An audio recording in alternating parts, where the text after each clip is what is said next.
In 1911, having an empire was the height of fashion, and Italy desperately wanted to be fashionable. The Ottoman Empire, meanwhile, was considered the sick man of Europe, which is a polite way of saying everyone was waiting to see who got their stuff when they died.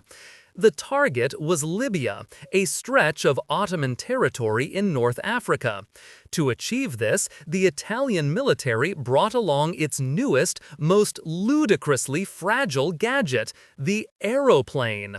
These weren't jets. They were contraptions of wood, wire, and fabric that looked like they'd lose a fight with a strong gust of wind.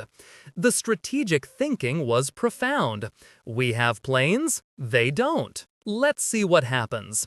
This was less a war plan and more a very dangerous state-funded hobby. The first order of business was figuring out what these things were even for. On October 23, 1911, Captain Carlo Piazza flew a Blériot 11 over Turkish lines, becoming the first person to conduct aerial reconnaissance in a war. He basically just looked down and flew back, a revolutionary concept. A week later, on November 1st, Lieutenant Giulio Gavati decided observation was boring. Flying his Ettrick Taube monoplane, he reached into a leather pouch, grabbed a 2-kilogram Cipelli grenade and just dropped it. He then dropped 3 more on another camp.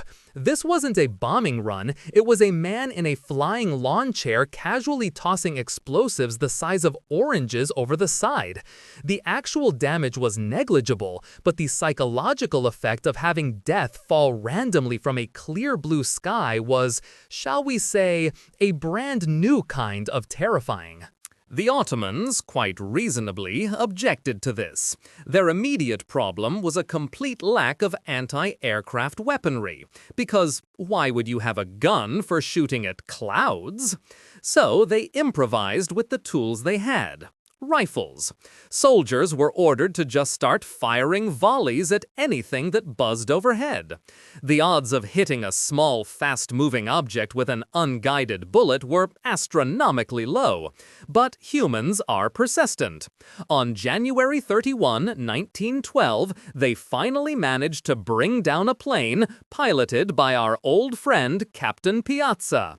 It's still debated whether it was rifle fire or just the engine deciding it had had enough of this nonsense. Either way, Piazza was captured, earning the distinct honor of becoming the world's first prisoner of war from an air force. Another historic first for the scrapbook. Once the seal was broken, the war became a laboratory for aerial warfare. It was a rapid-fire session of, what else can we do with these things? They started taking the first aerial photographs for mapping enemy trenches, inventing military photo intelligence by accident. Then came the first night bombing mission, an incredibly brave and monumentally ineffective endeavor that mostly just proved pilots couldn't see in the dark. They even dropped propaganda leaflets.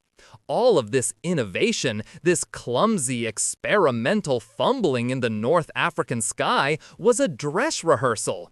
It was a quaint preview of the industrial-scale slaughter that would define the skies of the First World War just a few years later.